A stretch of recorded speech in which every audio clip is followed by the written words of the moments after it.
as you know, annuities are confidence products. They're transfer of risk confidence products. And as you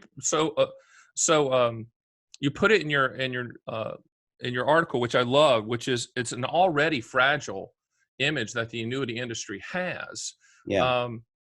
Does this make it more fragile as these stories get out from people like you that understand the business and understand the intricacies of how this works? Do you think this hurts the industry? I know the regulators like it, but I really don't care about them. I care about the consumer.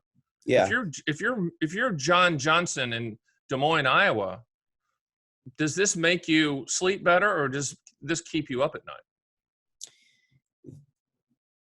It cuts both ways, Stan. Okay. And so you have to be able to weigh these two things in your mind, one hand on the other.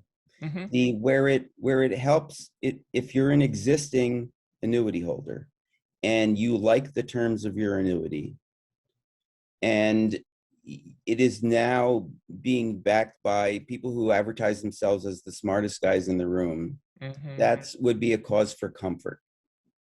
On the other hand, as these annuity liabilities move from company to company, there's some question about whether the service will lag. And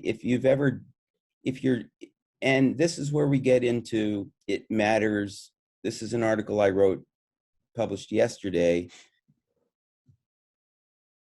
Well, let's back off of that for a second. That's kind of a punchline. We can get to that in a couple of minutes. Save it, yeah.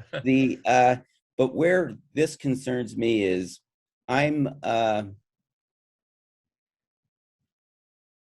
the only person who is alarmed at the talk now, the proud discussion of the acquisition of permanent capital.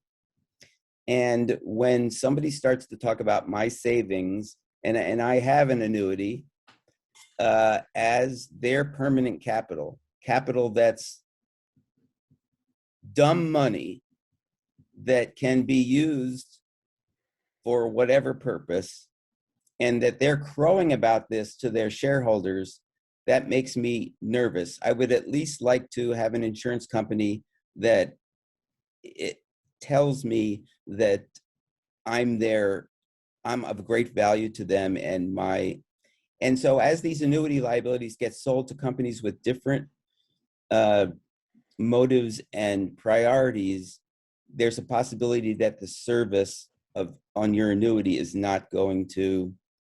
If you've ever had to settle an estate, you know that some companies are much harder to get your money back. Sure. If you have, say, sure, a 401k that you inherited that's custodied in a certain place, depending on the culture and the priorities of that company, you may have a very hard time getting your money out of them.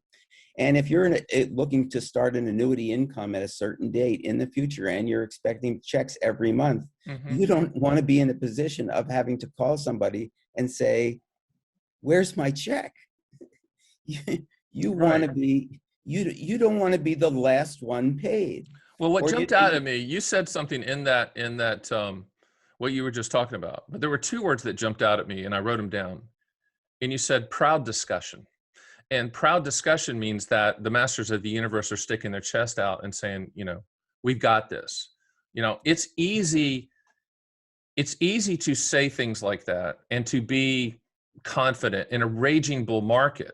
And I always say that a lot of the money managers that are out there, I have cowboy boots older than them, and they have really never seen down markets or problems with markets.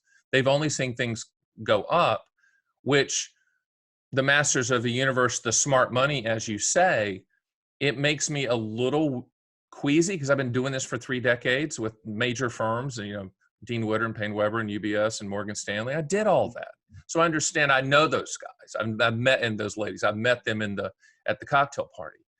But it concerns me, Kerry. It really does. Well, here's why it should concern you, is because your interests are not aligned with the people who have your money. Exactly. Hey, Stan the Annuity Man here. Did you like that little taste of my podcast, Fun with Annuities? Hey, if you want to see the full version, click the link and watch the whole darn thing. Remember, Fun with Annuities. Live in the reality, not the dream.